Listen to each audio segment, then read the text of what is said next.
성경이 사람의 생각을 발전시키는 면이 있지만 사람의 생각이 발전하게 되면 성경에 대해 의문을 갖게 됩니다. 언제 성경을 읽다가 번민을 갖느냐? 저는 하나님이 너무 작게 느껴질 때 그렇습니다. 하나님은 천지를 창조하신 거룩하시고 위대하신 하나님이 창세기 1장 1절에 태초에 하나님이 천지를 창조하시니라. 천지가 얼마나 큽니까? 우리가 상상할 수 없을 정도로 큽니다. 그런데 하나님이 그것을 만드셨다면 하나님은 우리가 헤아릴 수 없도록 크신 하나님이, 그런데 그렇게 크신 하나님이 인간의 작은 일에 간섭하시고 그리고 거기에 개입하시는 것을 볼 때 그 하나님이 이 하나님이 맞을까라는 생각이 들 때가 있습니다. 그렇게 크신 하나님이 그냥 넘어가실 수도 있는데 왜 이렇게 작은 일에 간섭을 하실까? 하나님이 작아지신 것인가? 아니면 인간이 하나님을 이해하지 못하는 것인가? 이것은 깊은 신학적인 연구를 필요로 하는 부분이, 특별히 구약 성경을 읽다 보면, 신약 아닌 구약 성경을 읽다 보면 그 크신 하나님이 오로지 히브리 백성만을 위하시는 것처럼 느껴질 때가 있습니다. 그 이외에 이방인들에 대해서는 배타하시고 오로지 히브리 민족만을 위하시고 그들에게만 말씀하시고 그들만을 선민으로 여기시고 그들을 위한 하나님이 되신 것을 볼 때 과연 이 하나님이 모든 것을 만드신 그 크신 하나님이냐? 그렇다면 왜 그 이외의 백성은 배타하고 히브리 백성만을 사랑하시느냐? 이런 생각을 갖게 되죠. 예수 그리스도가 오시기 전까지는 그랬어요. 예수 그리스도가 오신 것은 그러므로 이전에 알지 못했던 하나님의 크신 섭리와 면모를 알게 된 사건이었어요. 그렇기 때문에 예수 그리스도를 떠나서는 하나님을 알 수가 없는 것입니다.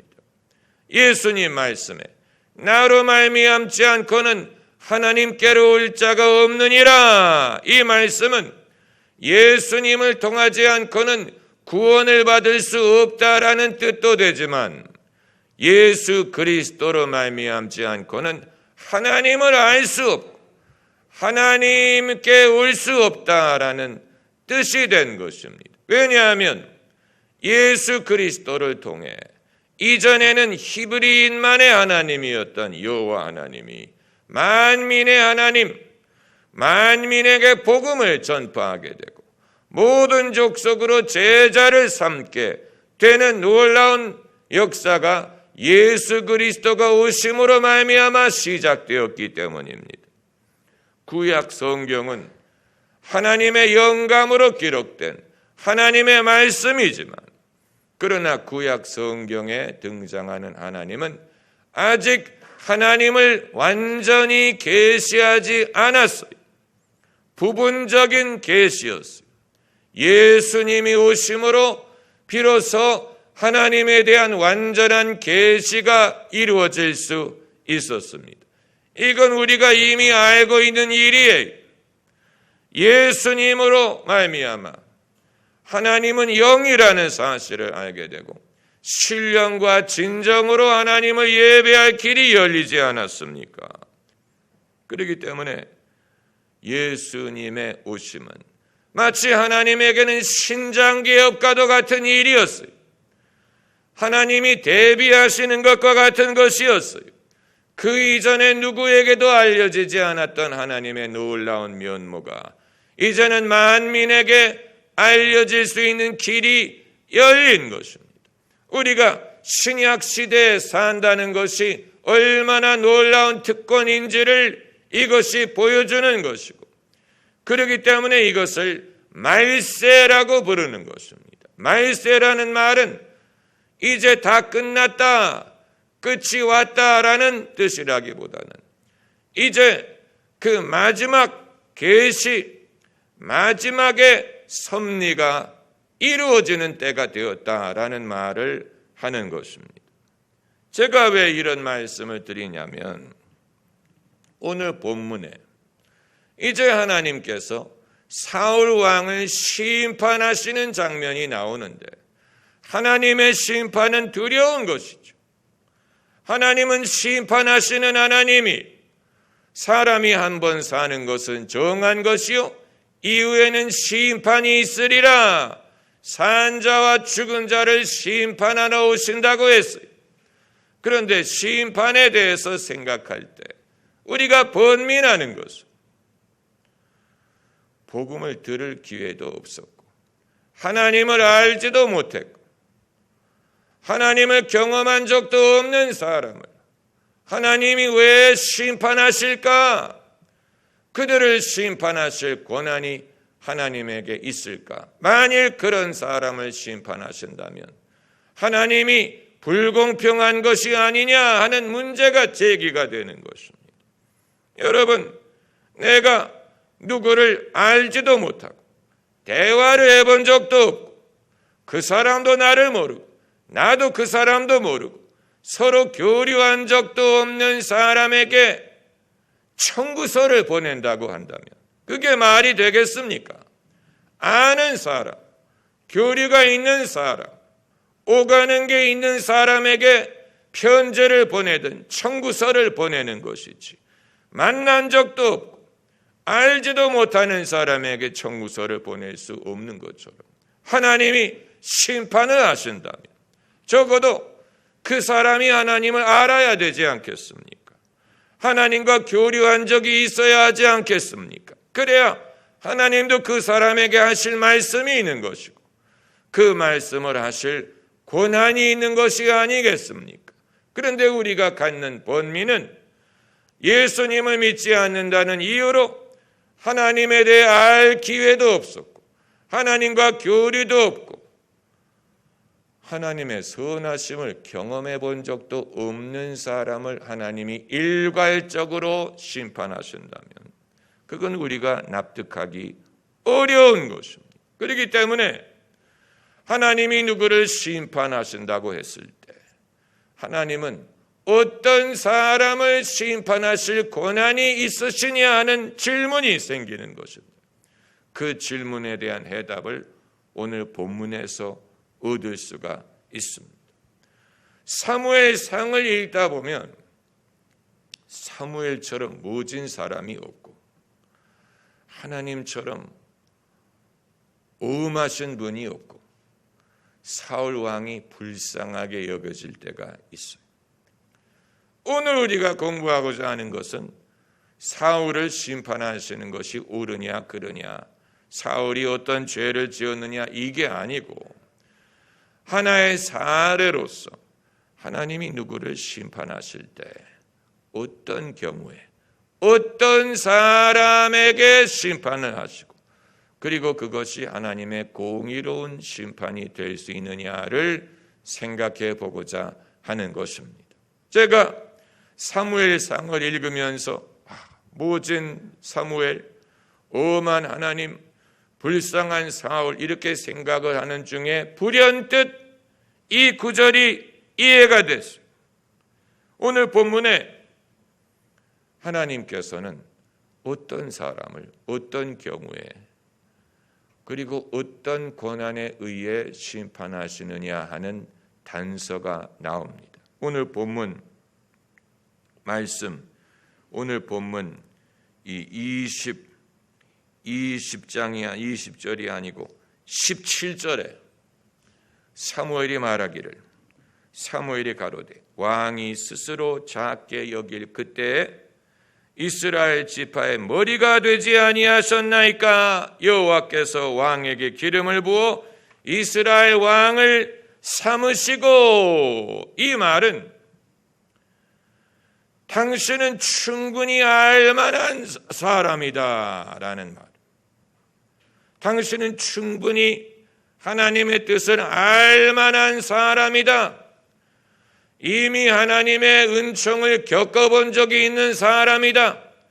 하나님의 선하심을 맛보아 아는 사람이다. 그런 당신이 이렇게 한 것은 이건 정당하지 않고 하나님이 당연히 온전하실 만한 이유가 된다라는 말을 한 것입니다.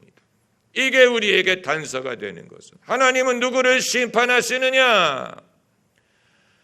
하나님을 모르고 하나님에 대해 모르고 복음도 들어본 적이 없고 하나님의 은총을 겪어본 적도 없는 사람에게 불현듯 하나님이 청구서를 보내는 식으로 심판하시지 않는다고 봅니다.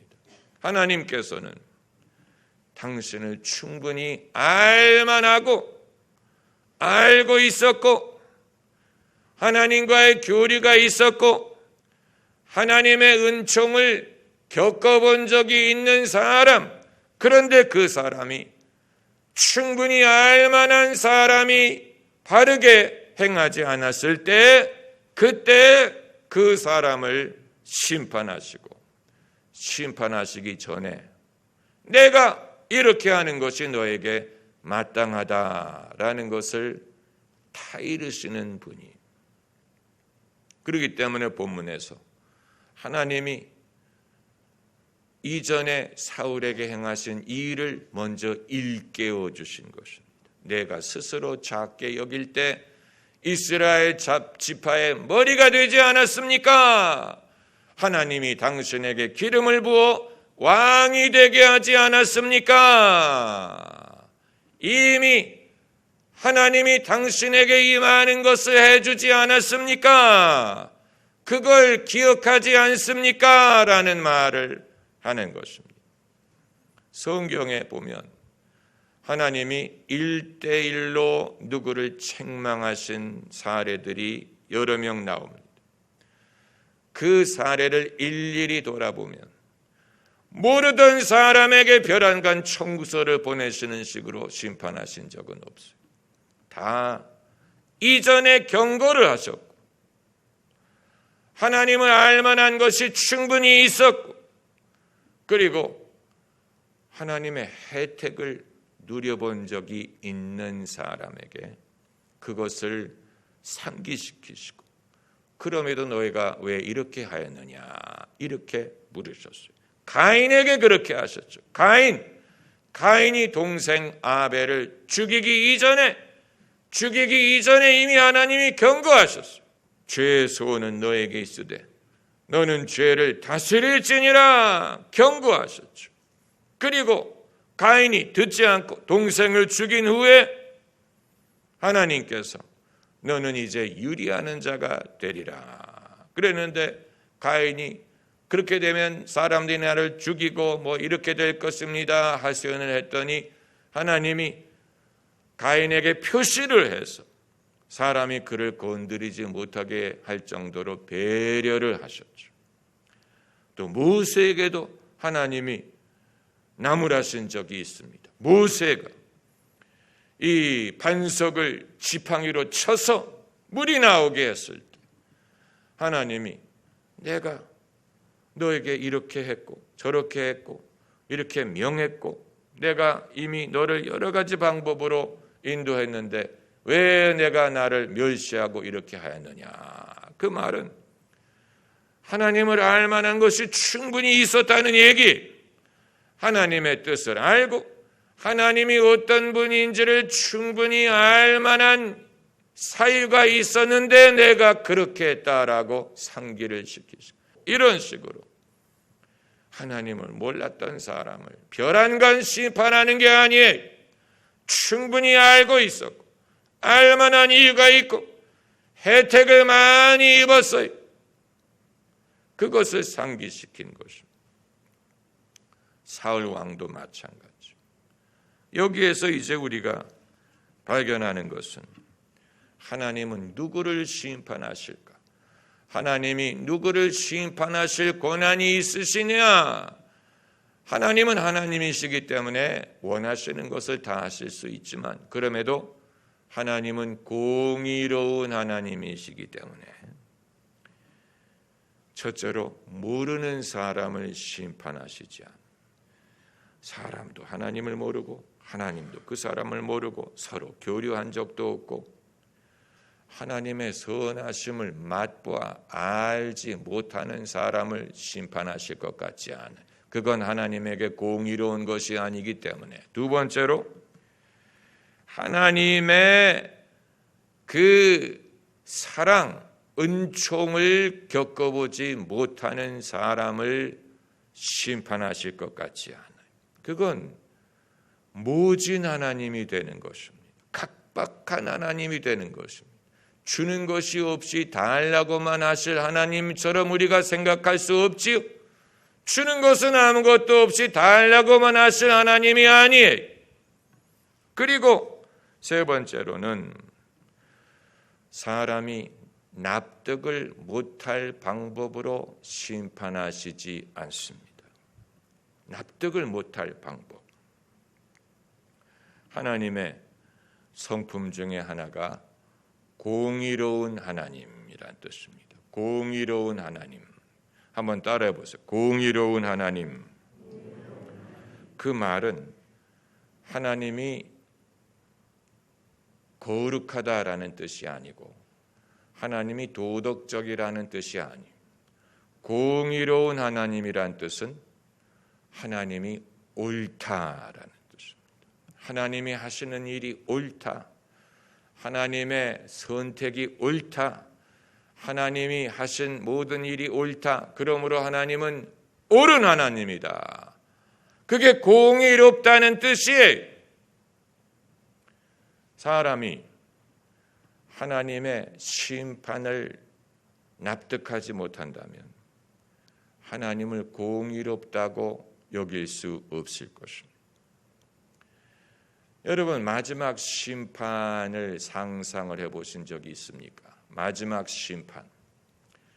마지막 심판. 우리는 마지막 심판이 일방적인 대화일 거라고 생각을 하죠. 아담 이후에 모든 사람들이, 무수한 사람들이 모여 있는데 이제 하나님이 생명책을 펴시고 또 사람의 행위를 기록한 책을 펴서 일일이 그들을 심판하시는 일방적인 대화일 것이라고 생각을 할 수 있지만 마지막 기회, 하나님과 사람이 대할 수 있는 마지막 기회에 하나님이 사람에게 하실 말씀이 있는 것뿐만이 아니고 사람이 하나님께 하고 싶은 말이 있을 거예요.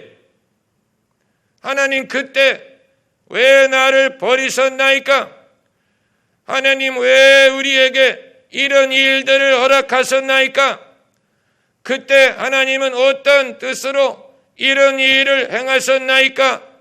왜 이런 아픔이든 죄악이든 불의함이 세상에 있도록 허락하셨나이까? 하나님과 사람이 만나 대화를 할 기회가 있다면 하나님이 일방적으로 사람에게 너는 왜 그랬느냐? 왜 저랬느냐? 추궁하시는 것이 아니고 사람이 하나님께 질문하고 싶을 질문이 분명히 있어요. 그렇기 때문에 하나님의 공의로움 그리고 하나님의 선하심이 증거되기 위해서는 마지막 심판날 모든 인류가 하나님을 마주쳤을 때 모든 사람들이 하나님이 옳습니다 라고 고백할 수 없다면 하나님은 공의로운 분이 아닌 것이 되는 것입니다. 마지막 심판날에 모든 사람들이 자신들에 대해서 변명할 말이 없고 핑계댈 말이 없고 하나님이 옳습니다 라고 고백할 수 있어야 됩니다. 그러려면 하나님이 행하신 것을 사람들이 납득할 수 있어야 되지 않겠습니까? 왜 그렇게 하셨는지, 왜 이런 요구를 하시는지 납득할 수 있어야 되지 않겠습니까? 욥기를 읽어보면 욥의 고난의 때가 끝났을 때 하나님이 나타나시죠. 그런데 욥이 하나님께 한마디도 하지 않는다는 사실을 아십니까? 불평이든 원망이든 질문도 하지 않아.